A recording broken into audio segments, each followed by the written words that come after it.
নমস্কাৰ জনাইছো। আমাৰ ইয়াত হাতী এটা আহি উৎপাত গোটেই ঘৰ চৰ ভাঙি দিছে। কোনো এজন অহা নাই মানে ইয়াত এনেকুৱা মানে ইয়াত ফোন কৰিছো ফৰেষ্টক, কোনো এজন অহা নাই। আমাৰ ঘৰ চৰ গোটেই ভাঙি দিছে। সকলোকে জনাব আহিছো, কোনোবাই যদি কাৰোবাক ফৰেষ্টক ক'ব পাৰে জলদি আহক। ইয়াতে গোটেই ঘৰ চৰ ভাঙি দিছে, গাড়ী চাড়ী গোটেই উৎপাত। হাতীৰ বনৰীয়া হাতী আহিছে।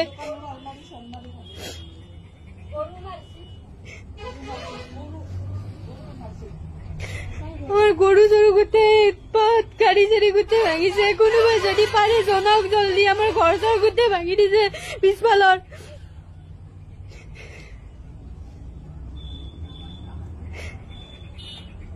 সকলো মানুহ বহুত বিপদত আছে। বনৰীয়া হাতী বহুত উৎপাত কৰি আছে।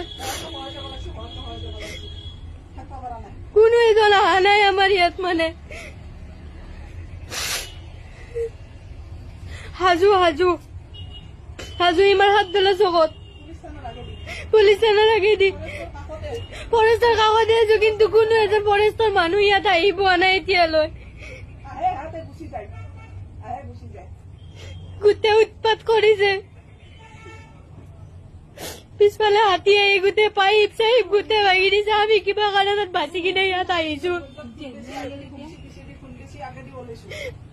হাতী সন্মুখৰে সোমাই কিনে পিছফালত দৰ্জা চৰ্জা গোটেই হেৰি কৰি দিছে। এতিয়ালৈ ইয়াতে কোনো এজন ব্যক্তি অহা নাই। ফৰেষ্টৰ মানুহক ইমান ফোন মাৰিছো। মই আপোনালোকক জনাবলৈ আহিছো লাইভত। যদি কোনোবাই কিবা কাৰণত ক'ব পাৰে ফৰেষ্টৰ মানুহক জনাই দিয়ক।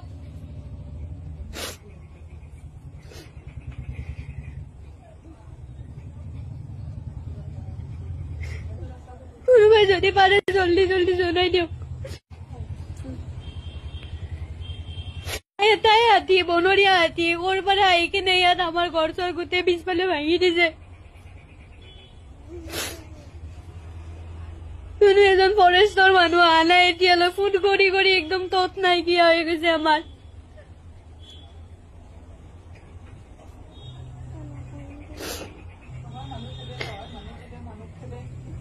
কোনোবা যদি পাৰে জনাই দিয়ক অতি শীঘ্ৰে ফৰেষ্টৰ মানুহক। ধন্যবাদ।